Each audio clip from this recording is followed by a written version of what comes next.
myśleć. Nie mogę. Nigdy nie zwracałam uwagi na jej dłonie.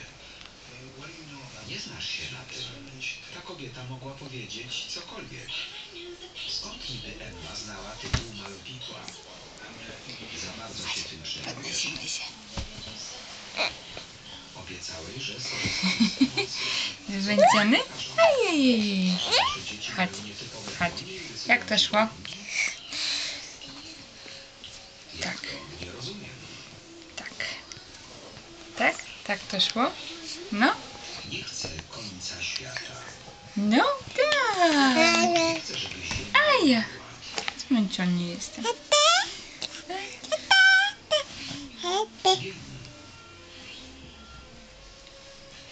całym sercem.